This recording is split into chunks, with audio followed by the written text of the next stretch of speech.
नमस्कार दोस्तों। स्वागत है जी के साइंस हब बाय अशोक में। आज शुरू करते हैं भारतीय संविधान के 100 महत्वपूर्ण अनुच्छेद पार्ट 3। चलिए पहला प्रश्न देखते हैं। प्रश्न 1, पंचायती राज व्यवस्था से संबंधित प्रावधान संविधान के किस भाग में है? सही उत्तर है विकल्प बी, भाग 9। भाग 9 में पंचायतों से संबंधित संवैधानिक प्रावधान दिए गए हैं।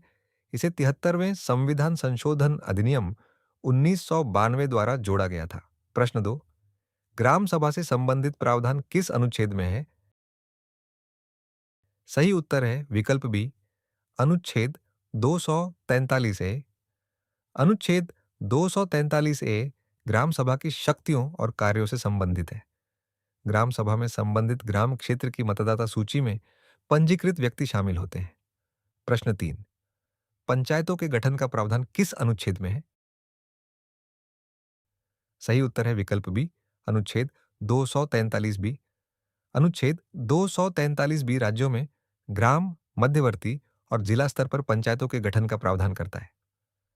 प्रश्न 4, पंचायतों की संरचना से संबंधित प्रावधान किस अनुच्छेद में है? सही उत्तर है विकल्प बी, अनुच्छेद 243 सी। अनुच्छेद 243 सी पंचायतों की संरचना से संबंधित है। पंचायतों की संरचना के संबंध में विस्तृत व्यवस्था राज्य विधानमंडल कानून द्वारा कर सकता है।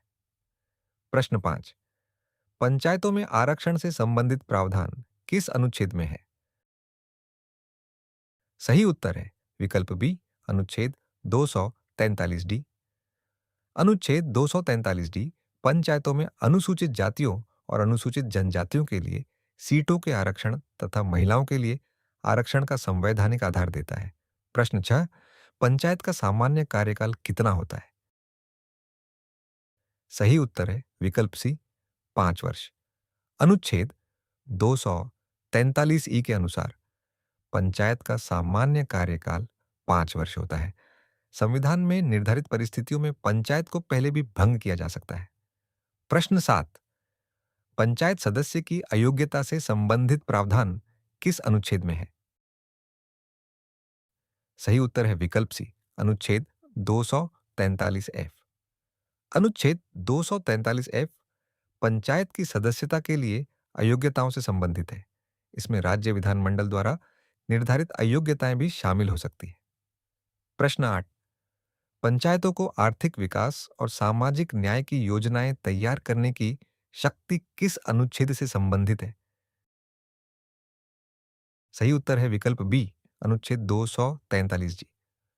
अनुच्छेद 243 जी पंचायतों को आर्थिक विकास और सामाजिक न्याय से संबंधित योजनाओं की तैयारी और कार्यान्वयन से जुड़ी शक्तियां देने का आधार प्रदान करता है।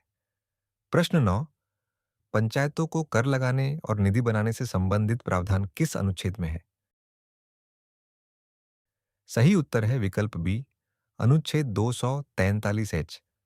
अनुच्छेद 243 एच राज्य विधानमंडल को पंचायतों को कर, शुल्क आदि लगाने की शक्ति देने तथा पंचायत निधियों से संबंधित व्यवस्था करने का आधार देता है।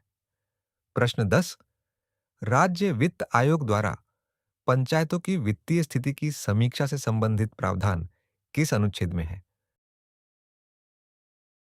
सही उत्तर है विकल्प बी, अनुच्छेद 243 एक। अनुच्छेद 243 एक के अनुसार राज्यपाल प्रत्येक 5 वर्ष में राज्य वित्त आयोग का गठन करता है। आयोग पंचायतों और नगरपालिकाओं की वित्तीय स्थिति से संबंधित सिफारिशें करता है। प्रश्न 11, पंचायतों के खातों की लेखा परीक्षा किस अनुच्छेद से संबंधित है? सही उत्तर है विकल्प सी, अनुच्छेद 243 जे। अनुच्छेद 243 जे पंचायतों के खातों की लेखा परीक्षा से संबंधित है। इसकी विस्तृत व्यवस्था राज्य विधानमंडल कानून द्वारा कर सकता है। प्रश्न 12, पंचायत चुनावों का अधीक्षण, निर्देशन और नियंत्रण किसके पास होता है? सही उत्तर है विकल्प बी, राज्य निर्वाचन आयोग। अनुच्छेद 243 के पंचायत चुनावों से संबंधित है। पंचायत चुनावों का अधीक्षण, निर्देशन और नियंत्रण राज्य निर्वाचन आयोग में निहित होता है।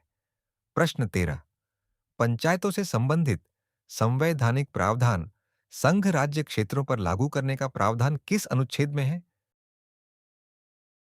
सही उत्तर है विकल्प बी, अनुच्छेद 243 एल।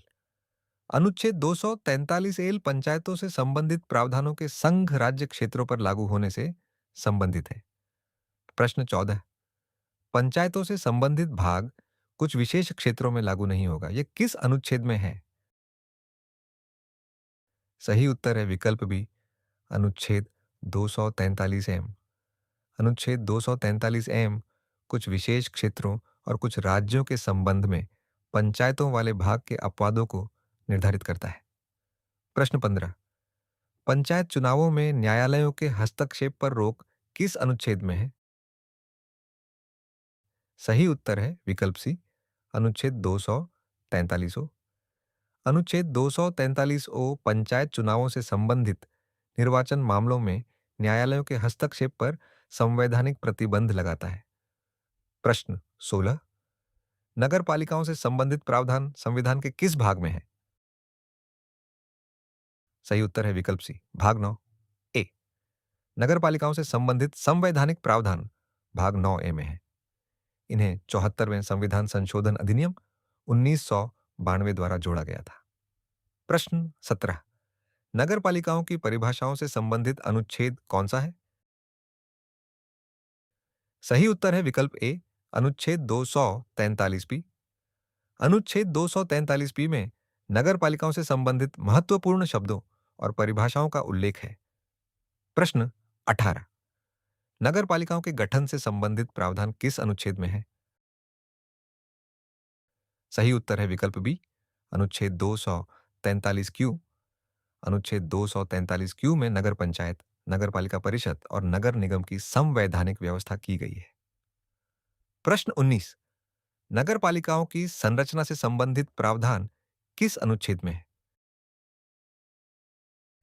सही उत्तर है विकल्प बी, अनुच्छेद 243 आर।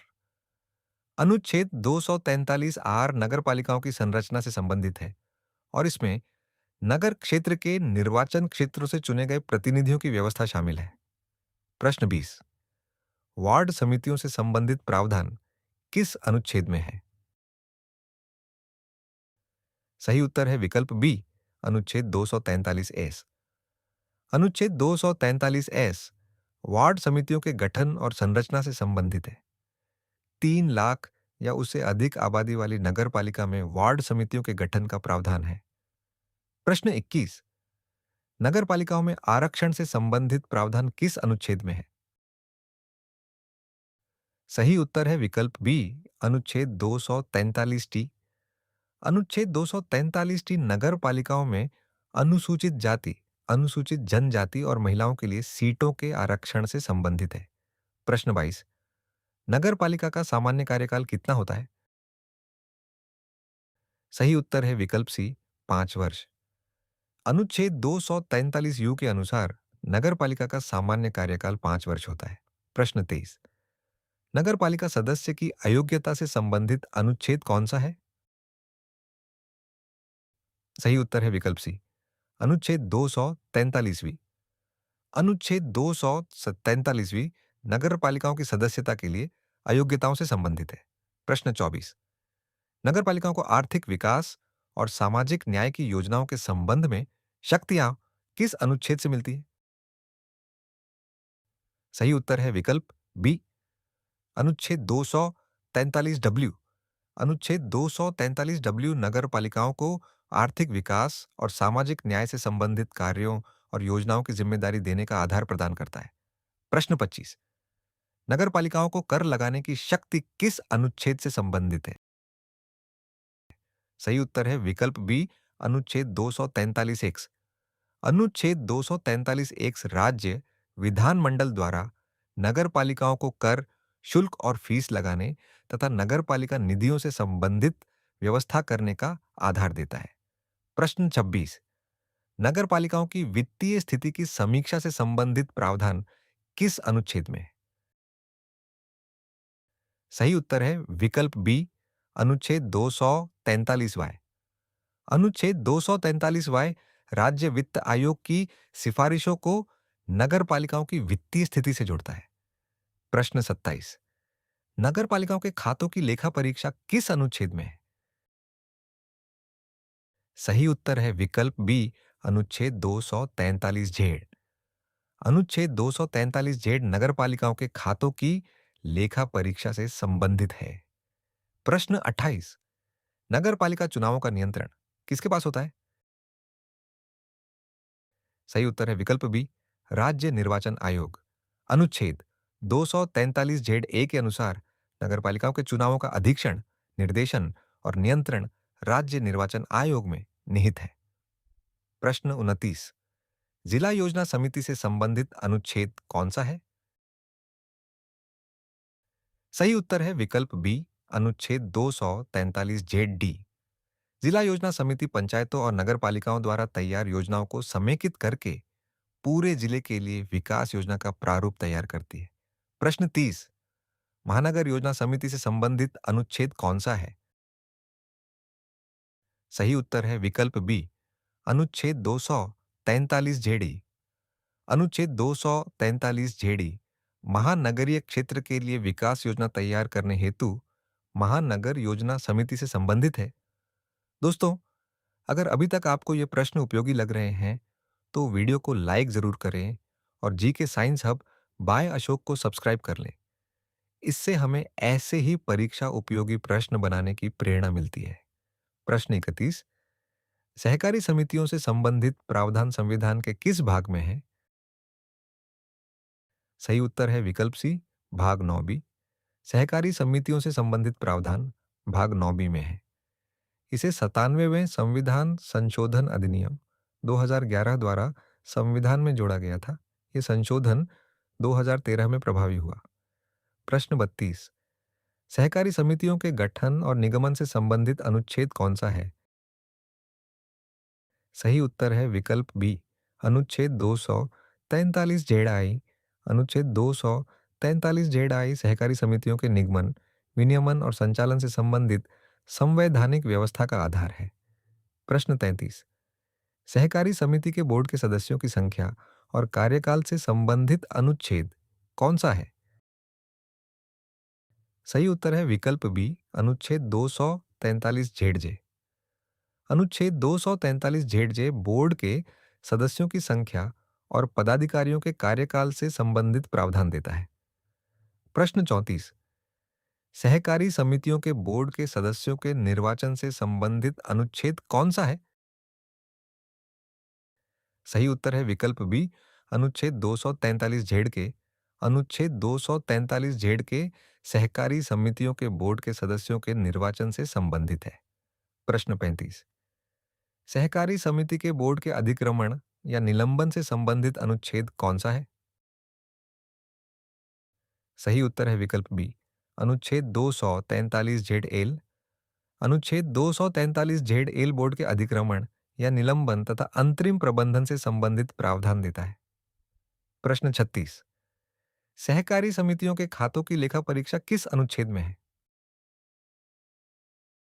सही उत्तर है विकल्प बी, अनुच्छेद 243 जेड एम। अनुच्छेद 243 जेड एम सहकारी समितियों के खातों की लेखा परीक्षा से संबंधित है। प्रश्न 37। सहकारी समिति की सामान्य निकाय बैठक से संबंधित अनुच्छेद कौन सा है?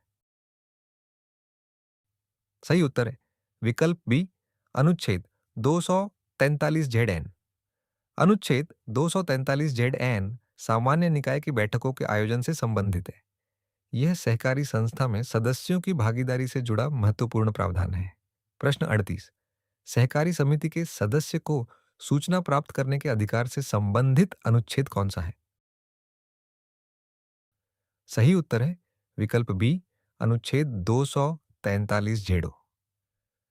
अनुच्छेद 243 जेडो सहकारी समिति के सदस्य के सूचना प्राप्त करने के अधिकार से संबंधित है। प्रश्न 39। सहकारी समितियों द्वारा रिटर्न दाखिल करने से संबंधित अनुच्छेद कौन सा है? सही उत्तर है विकल्प बी, अनुच्छेद 243 जेडपी। अनुच्छेद 243 जेडपी सहकारी समितियों द्वारा रिटर्न दाखिल करने से संबंधित है। ये समितियों की जवाबदेही और रिकॉर्ड व्यवस्था से जुड़ा है। प्रश्न 40। बहुराज्य सहकारी समितियों पर प्रावधानों के लागू होने से संबंधित अनुच्छेद कौन सा है? सही उत्तर है विकल्प बी, अनुच्छेद 243 जेड आर। अनुच्छेद 243 जेड आर बहुराज्य सहकारी समितियों पर भाग 9 बी के प्रावधानों के लागू होने से संबंधित है। प्रश्न 41, अनुसूचित क्षेत्रों और जनजातीय क्षेत्रों के प्रशासन से संबंधित प्रावधान किस अनुच्छेद में है? सही उत्तर है विकल्प बी, अनुच्छेद 244। अनुच्छेद 244 अनुसूचित क्षेत्रों और जनजातीय क्षेत्रों के प्रशासन से संबंधित है। इसके लिए पांचवी और छठी अनुसूची का विशेष महत्व है। प्रश्न 42, असम के कुछ जनजातीय क्षेत्रों को मिलाकर स्वायत्त राज्य बनाने का प्रावधान किस अनुच्छेद में है? सही उत्तर है विकल्प बी, अनुच्छेद 244 ए। अनुच्छेद 244 ए असम के कुछ जनजातीय क्षेत्रों को मिलाकर स्वायत्त राज्य के गठन तथा वहां स्थानीय विधानमंडल या मंत्रि परिषद की व्यवस्था से संबंधित है। प्रश्न 43, संसद और राज्य विधानमंडल द्वारा बनाए गए कानूनों की क्षेत्रीय सीमा किस अनुच्छेद में है? सही उत्तर है विकल्प बी, अनुच्छेद 245। अनुच्छेद 245 संसद और राज्य विधानमंडलों द्वारा बनाए गए कानूनों की क्षेत्रीय सीमा से संबंधित है। प्रश्न 44, संघ और राज्यों के बीच विधायी विषयों के वितरण से संबंधित प्रमुख अनुच्छेद कौन सा है? सही उत्तर है विकल्प बी, अनुच्छेद 246। अनुच्छेद 246 संघ सूची, राज्य सूची और समवर्ती सूची के विषयों पर कानून बनाने की शक्तियों का संवैधानिक आधार देता है। प्रश्न 45, संसद को अतिरिक्त न्यायालय स्थापित करने की शक्ति किस अनुच्छेद में है? सही उत्तर है विकल्प बी, अनुच्छेद 247। अनुच्छेद 247 संसद को संघ सूची के विषयों से संबंधित कानूनों के बेहतर प्रशासन के लिए अतिरिक्त न्यायालय स्थापित करने का प्रावधान करने की शक्ति देता है। प्रश्न 46, अवशिष्ट विधायी शक्तियां किसके पास है? सही उत्तर है विकल्प बी, संसद। अनुच्छेद 248 के अनुसार अवशिष्ट विषयों पर कानून बनाने की शक्ति संसद में निहित है। प्रश्न 47, राष्ट्रीय हित में राज्य सूची के विषय पर संसद को कानून बनाने की शक्ति किस अनुच्छेद से मिलती है? सही उत्तर है विकल्प बी, अनुच्छेद 249। अनुच्छेद 249 के अंतर्गत राज्यसभा यदि राष्ट्रीय हित में आवश्यक समझते हुए निर्धारित विशेष बहुमत से प्रस्ताव पारित करे तो संसद राज्य सूची के विषय पर कानून बना सकती है। प्रश्न 48, राष्ट्रीय आपातकाल के दौरान राज्य सूची पर संसद की विधायी शक्ति किस अनुच्छेद में है? सही उत्तर है विकल्प बी, अनुच्छेद 250। जब राष्ट्रीय आपातकाल लागू हो तब संसद राज्य सूची के विषयों पर भी कानून बना सकती है। इसका संवैधानिक आधार अनुच्छेद 250 है। प्रश्न 49, दो या अधिक राज्यों की सहमति से संसद द्वारा कानून बनाने की शक्ति किस अनुच्छेद में है? सही उत्तर है विकल्प सी, अनुच्छेद 252। अनुच्छेद 252 के अनुसार दो या अधिक राज्य संसद से उनके लिए किसी राज्य विषय पर कानून बनाने का अनुरोध कर सकते हैं। प्रश्न 50, अंतरराष्ट्रीय समझौतों को लागू करने के लिए संसद की विधायी शक्ति किस अनुच्छेद में है? सही उत्तर है विकल्प बी, अनुच्छेद 253। अनुच्छेद 253 संसद को अंतरराष्ट्रीय संधियों, समझौतों और सम्मेलनों को लागू करने के लिए कानून बनाने की शक्ति देता है। अगर आप एसएससीजीडी, आर्मी, रेलवे या पुलिस की तैयारी कर रहे हैं तो ऐसे प्रश्न आपके लिए बहुत उपयोगी है। वीडियो को लाइक करें और जी के साइंस हब बाय अशोक को सब्सक्राइब जरूर करें। प्रश्न 51, संघ और राज्यों के कानूनों में असंगति होने पर संबंधित प्रावधान किस अनुच्छेद में है? सही उत्तर है विकल्प बी, अनुच्छेद 254। समवर्ती सूची के विषय पर संसद और राज्य द्वारा बनाए गए कानूनों में असंगति होने पर सामान्यतः संसद का कानून प्रभावी होता है, संविधान में दिए अपवादों के अधीन। प्रश्न 52। राज्यों का संघ के कानूनों का पालन सुनिश्चित करने का दायित्व किस अनुच्छेद में है? सही उत्तर है विकल्प बी, अनुच्छेद 256। अनुच्छेद 256 राज्यों को संसद द्वारा बनाए गए कानूनों और लागू संवैधानिक प्रावधानों का पालन सुनिश्चित करने से संबंधित है। प्रश्न 53। राज्यों पर संघ का नियंत्रण कुछ मामलों में किस अनुच्छेद से संबंधित है? सही उत्तर है विकल्प बी, अनुच्छेद 257। अनुच्छेद 257 कुछ परिस्थितियों में राज्यों की कार्यपालिका शक्ति पर संघ के नियंत्रण से संबंधित है। प्रश्न 54। संघ द्वारा राज्य को कार्य सौंपने की शक्ति किस अनुच्छेद में है? सही उत्तर है विकल्प बी, अनुच्छेद 258। अनुच्छेद 258 के अंतर्गत राष्ट्रपति कुछ शर्तों के अधीन संघ के कार्य राज्य सरकार को सौंप सकता है। प्रश्न 55। राज्य द्वारा संघ को कार्य सौंपने का प्रावधान किस अनुच्छेद में है? सही उत्तर है विकल्प बी, अनुच्छेद 258 ए। अनुच्छेद 258 ए के अंतर्गत राज्यपाल भारत सरकार की सहमति से राज्य के कार्य संघ को सौंप सकता है। प्रश्न 56। भारत के बाहर के क्षेत्रों के संबंध में संघ के अधिकार क्षेत्र से संबंधित अनुच्छेद कौन सा है? सही उत्तर है विकल्प बी, अनुच्छेद 260। अनुच्छेद 260 भारत सरकार द्वारा भारत के बाहर के क्षेत्रों में कुछ अधिकारिता, कार्य और प्रशासनिक कार्य करने से संबंधित व्यवस्था देता है, यदि संबंधित समझौता हो। प्रश्न 57।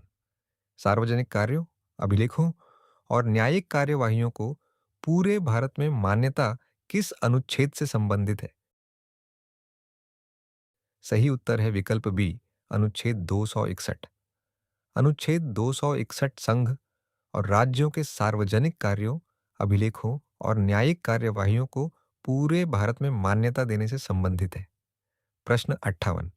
अंतर्राज्यीय नदी जल विवादों के निपटारे से संबंधित अनुच्छेद कौन सा है? सही उत्तर है विकल्प बी, अनुच्छेद 262।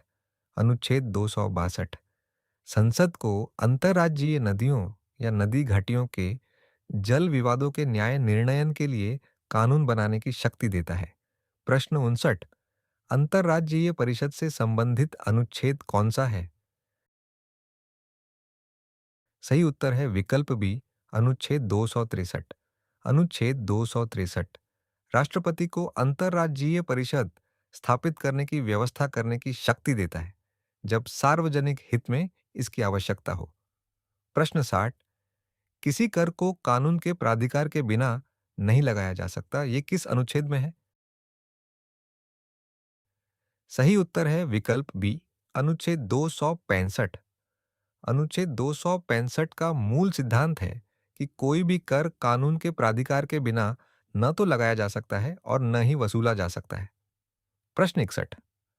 भारत और राज्यों की संचित निधि तथा लोक लेखा से संबंधित अनुच्छेद कौन सा है? सही उत्तर है विकल्प बी, अनुच्छेद 266। अनुच्छेद 266 भारत की संचित निधि, राज्यों की संचित निधि तथा लोक लेखा से संबंधित संवैधानिक व्यवस्था देता है। प्रश्न 62। भारत की आकस्मिक निधि से संबंधित अनुच्छेद कौन सा है? सही उत्तर है विकल्प बी, अनुच्छेद 267। अनुच्छेद 267 के तहत भारत और प्रत्येक राज्य के लिए आकस्मिक निधि की व्यवस्था की गई है। इसका उपयोग अप्रत्याशित व्यय के लिए किया जा सकता है। प्रश्न 63। संघ द्वारा लगाए गए लेकिन राज्यों द्वारा एकत्र और विनियोजित किए जाने वाले कुछ शुल्क किस अनुच्छेद से संबंधित है? सही उत्तर है विकल्प बी, अनुच्छेद 268। अनुच्छेद 268 उन कुछ शुल्कों से संबंधित है जिन्हें संघ लगाता है, लेकिन जिन्हें राज्यों द्वारा एकत्र और विनियोजित किया जाता है। प्रश्न 64। संघ द्वारा लगाए और एकत्र किए गए कुछ करों को राज्यों को सौंपने से संबंधित अनुच्छेद कौन सा है? सही उत्तर है विकल्प बी, अनुच्छेद 269।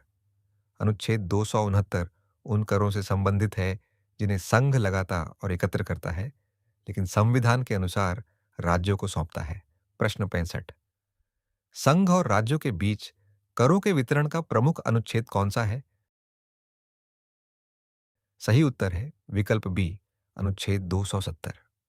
अनुच्छेद 270 संघ द्वारा लगाए और एकत्र किए गए कुछ करों के संघ और राज्यों के बीच वितरण से संबंधित है। प्रश्न 66। संघ के उद्देश्यों के लिए कुछ करों पर अधिभार लगाने की शक्ति किस अनुच्छेद में है? सही उत्तर है विकल्प बी, अनुच्छेद 271। अनुच्छेद 271 संसद को कुछ करों और शुल्कों पर संघ के उद्देश्यों के लिए अधिभार लगाने की शक्ति देता है। प्रश्न 67। कुछ राज्यों को संघ से अनुदान देने का प्रावधान किस अनुच्छेद में है? सही उत्तर है विकल्प बी, अनुच्छेद 275।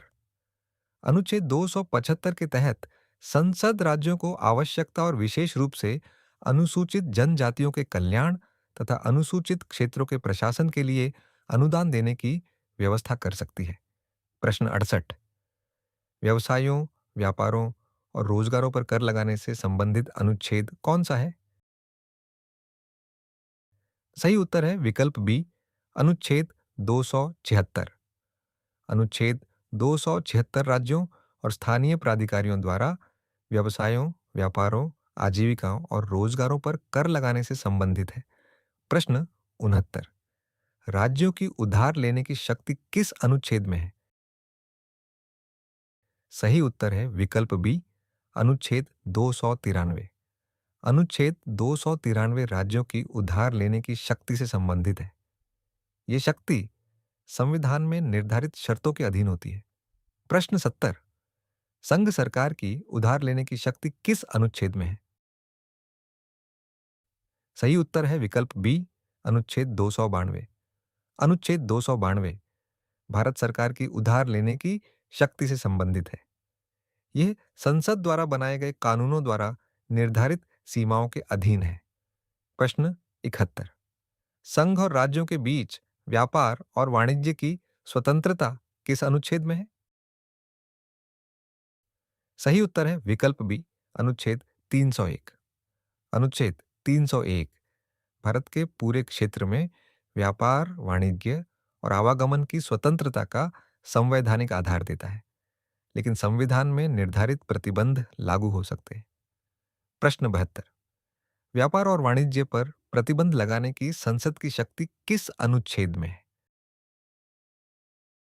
सही उत्तर है विकल्प बी, अनुच्छेद 302।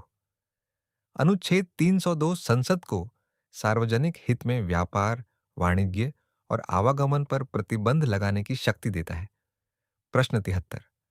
संघ और राज्यों की व्यापार संबंधी विधायी शक्तियों पर प्रतिबंध किस अनुच्छेद में है? सही उत्तर है विकल्प बी, अनुच्छेद 303। अनुच्छेद 303 संघ और राज्यों की विधायी शक्ति पर व्यापार और वाणिज्य के संबंध में कुछ प्रतिबंध लगाता है। प्रश्न 74। राज्यों द्वारा व्यापार और वाणिज्य पर उचित प्रतिबंध लगाने से संबंधित अनुच्छेद कौन सा है? सही उत्तर है विकल्प बी, अनुच्छेद 304। अनुच्छेद 304 राज्यों को अन्य राज्यों से आयातित वस्तुओं पर कुछ कर लगाने तथा सार्वजनिक हित में व्यापार पर उचित प्रतिबंध लगाने की व्यवस्था देता है, संविधान की शर्तों के अधीन। प्रश्न 75। संघ और राज्यों के अधीन सेवाओं में भर्ती तथा सेवा शर्तों से संबंधित अनुच्छेद कौन सा है? सही उत्तर है विकल्प बी, अनुच्छेद 309। अनुच्छेद 309 संघ या राज्य के अधीन सेवा में नियुक्त व्यक्तियों की भर्ती और सेवा शर्तों के विनियमन से संबंधित है। प्रश्न 76। संघ और राज्यों के अधीन सेवाओं में पद धारण करने का सिद्धांत किस अनुच्छेद से संबंधित है? सही उत्तर है विकल्प बी, अनुच्छेद 310। अनुच्छेद 310 के अनुसार संघ या राज्य के अधीन सिविल सेवा के सदस्य राष्ट्रपति या राज्यपाल के प्रसाद पर्यंत पद धारण करते हैं, संविधान में दिए अपवादों के अधीन। प्रश्न 77। सिविल सेवकों को बर्खास्तगी, हटाने या पदावनति के संबंध में संरक्षण किस अनुच्छेद में है? सही उत्तर है विकल्प बी, अनुच्छेद 311। अनुच्छेद 311 संघ या राज्य के अधीन सिविल पदों पर कार्यरत व्यक्तियों को बर्खास्तगी हटाने या पदावनति के मामलों में महत्वपूर्ण संवैधानिक संरक्षण देता है। प्रश्न 78, अखिल भारतीय सेवाओं के गठन से संबंधित अनुच्छेद कौन सा है? सही उत्तर है विकल्प बी, अनुच्छेद 312। अनुच्छेद 312 संसद को अखिल भारतीय सेवाओं के गठन की शक्ति देता है जब राज्यसभा निर्धारित विशेष बहुमत से राष्ट्रीय हित में आवश्यक प्रस्ताव पारित करे। प्रश्न 79, संघ लोक सेवा आयोग और राज्य लोक सेवा आयोग से संबंधित संवैधानिक प्रावधान किस अनुच्छेद से शुरू होते हैं? सही उत्तर है विकल्प बी, अनुच्छेद 315। अनुच्छेद 315 संघ के लिए लोक सेवा आयोग और प्रत्येक राज्य के लिए लोक सेवा आयोग की संवैधानिक व्यवस्था करता है। प्रश्न 80, लोक सेवा आयोग के सदस्यों की नियुक्ति और कार्यकाल से संबंधित अनुच्छेद कौन सा है? सही उत्तर है विकल्प बी, अनुच्छेद 316।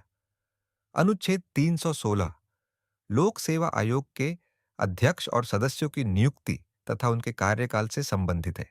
प्रश्न 81, लोक सेवा आयोग के कार्यों से संबंधित अनुच्छेद कौन सा है? सही उत्तर है विकल्प सी, अनुच्छेद 320।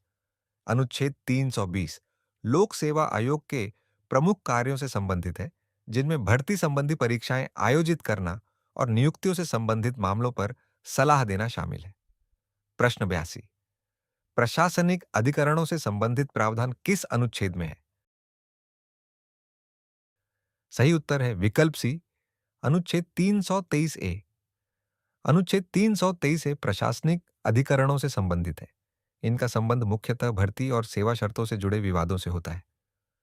प्रश्न 83, अन्य विषयों से संबंधित अधिकरणों के गठन का प्रावधान किस अनुच्छेद में है?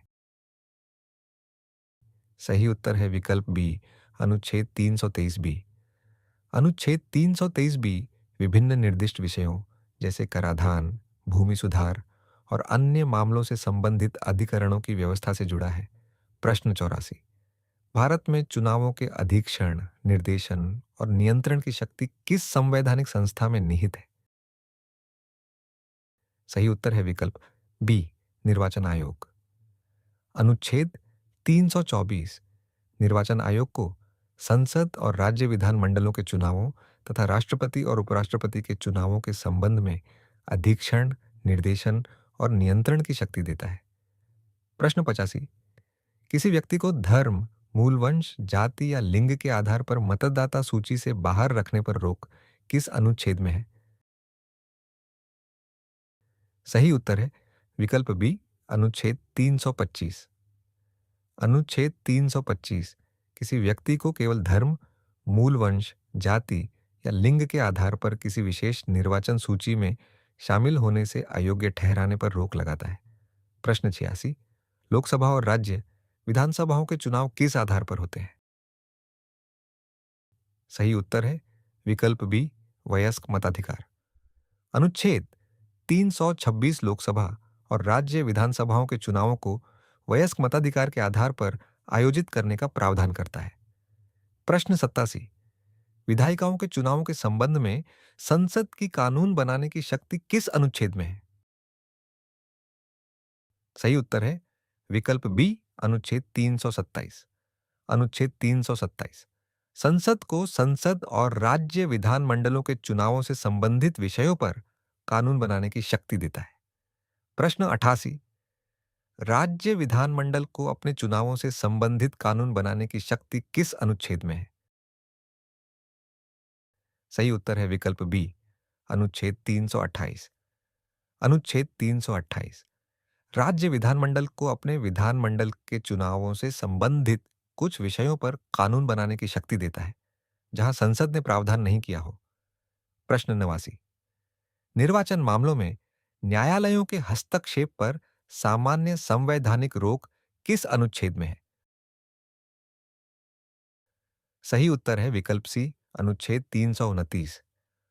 अनुच्छेद 329 निर्वाचन क्षेत्रों के परिसीमन और चुनावों को चुनौती देने के संबंध में न्यायालयों के हस्तक्षेप पर विशेष संवैधानिक सीमाएं निर्धारित करता है। प्रश्न 90। लोकसभा में अनुसूचित जातियों और अनुसूचित जनजातियों के लिए सीटों के आरक्षण से संबंधित अनुच्छेद कौन सा है? सही उत्तर है विकल्प बी, अनुच्छेद 330। अनुच्छेद 330 लोकसभा में अनुसूचित जातियों और अनुसूचित जनजातियों के लिए सीटों के आरक्षण का संवैधानिक प्रावधान देता है। प्रश्न 91। राज्य विधानसभाओं में अनुसूचित जातियों और अनुसूचित जनजातियों के लिए सीट आरक्षण किस अनुच्छेद में है? सही उत्तर है विकल्प सी, अनुच्छेद 332। अनुच्छेद 332 राज्यों की विधानसभाओं में अनुसूचित जातियों और अनुसूचित जनजातियों के लिए सीटों के आरक्षण से संबंधित है। प्रश्न 92। अनुसूचित जातियों के लिए राष्ट्रीय आयोग किस अनुच्छेद में है? सही उत्तर है विकल्प बी, अनुच्छेद 338। अनुच्छेद 338 राष्ट्रीय अनुसूचित जाति आयोग से संबंधित है। यह अनुसूचित जातियों के संवैधानिक संरक्षण और उनसे संबंधित शिकायतों की निगरानी में महत्वपूर्ण भूमिका निभाता है। प्रश्न 93। राष्ट्रीय अनुसूचित जनजाति आयोग किस अनुच्छेद में है? सही उत्तर है विकल्प बी, अनुच्छेद 338 ए। अनुच्छेद 338 ए राष्ट्रीय अनुसूचित जनजाति आयोग से संबंधित है। इसका उद्देश्य अनुसूचित जनजातियों के हितों और संवैधानिक संरक्षण की निगरानी करना है। प्रश्न 94। राष्ट्रीय पिछड़ा वर्ग आयोग को संवैधानिक दर्जा किस अनुच्छेद से संबंधित है? सही उत्तर है विकल्प सी, अनुच्छेद 338 बी। अनुच्छेद 338 बी राष्ट्रीय पिछड़ा वर्ग आयोग से संबंधित है। यह आयोग सामाजिक और शैक्षिक रूप से पिछड़े वर्गों से जुड़े संवैधानिक मामलों में महत्वपूर्ण भूमिका निभाता है। प्रश्न 95। पिछड़े वर्गों की स्थिति की जांच के लिए आयोग नियुक्त करने की शक्ति किस अनुच्छेद में है? सही उत्तर है विकल्प बी, अनुच्छेद 340। अनुच्छेद 340 राष्ट्रपति को सामाजिक और शैक्षिक रूप से पिछड़े वर्गों की स्थिति की जांच के लिए आयोग नियुक्त करने की व्यवस्था देता है। प्रश्न 96। अनुसूचित जातियों को निर्दिष्ट करने की संवैधानिक व्यवस्था किस अनुच्छेद में है? सही उत्तर है विकल्प बी, अनुच्छेद 341। अनुच्छेद 341 अनुसूचित जातियों की सूची से संबंधित है। राष्ट्रपति अधिसूचना द्वारा अनुसूचित जातियों को निर्दिष्ट करता है और संसद कानून द्वारा सूची में परिवर्तन कर सकती है। प्रश्न 97। अनुसूचित जनजातियों को निर्दिष्ट करने की संवैधानिक व्यवस्था किस अनुच्छेद में है? सही उत्तर है विकल्प बी, अनुच्छेद 342। अनुच्छेद 342 अनुसूचित जनजातियों की सूची से संबंधित है। राष्ट्रपति अधिसूचना द्वारा अनुसूचित जनजातियों को निर्दिष्ट करता है और संसद कानून द्वारा सूची में परिवर्तन कर सकती है। प्रश्न 98। संघ की राजभाषा से संबंधित प्रमुख अनुच्छेद कौन सा है? सही उत्तर है विकल्प बी, अनुच्छेद 343। अनुच्छेद 343 संघ की राजभाषा से संबंधित है। संविधान के अनुसार संघ की राजभाषा हिंदी और लिपि देवनागरी है। अंग्रेजी के प्रयोग के संबंध में भी संविधान और कानून में व्यवस्था की गई है। प्रश्न 99। सर्वोच्च न्यायालय और उच्च न्यायालयों में प्रयोग की जाने वाली भाषा से संबंधित अनुच्छेद कौन सा है? सही उत्तर है विकल्प सी, अनुच्छेद 348। अनुच्छेद 348 सर्वोच्च न्यायालय और उच्च न्यायालयों में प्रयुक्त भाषा तथा विधेयकों, अधिनियमों और अन्य विधिक पाठों के संबंध में भाषा की व्यवस्था करता है। प्रश्न 100। संविधान में संशोधन की प्रक्रिया किस अनुच्छेद में दी गई है? सही उत्तर है विकल्प डी, अनुच्छेद 368। अनुच्छेद 368 संसद की संविधान संशोधन करने की शक्ति और संशोधन की प्रक्रिया से संबंधित है। संविधान संशोधन विधेयक संसद के किसी भी सदन में प्रस्तुत किया जा सकता है और उसके लिए संविधान में निर्धारित विशेष बहुमत की आवश्यकता होती है। तो दोस्तों, ये थे भारतीय संविधान के महत्वपूर्ण अनुच्छेद, पार्ट 3 के 100 महत्वपूर्ण प्रश्न। अगर आपने पूरा वीडियो देखा है, तो कमेंट में अपना स्कोर जरूर बताइए और जी के साइंस हब बाय अशोक को सब्सक्राइब करना ना भूलें। धन्यवाद।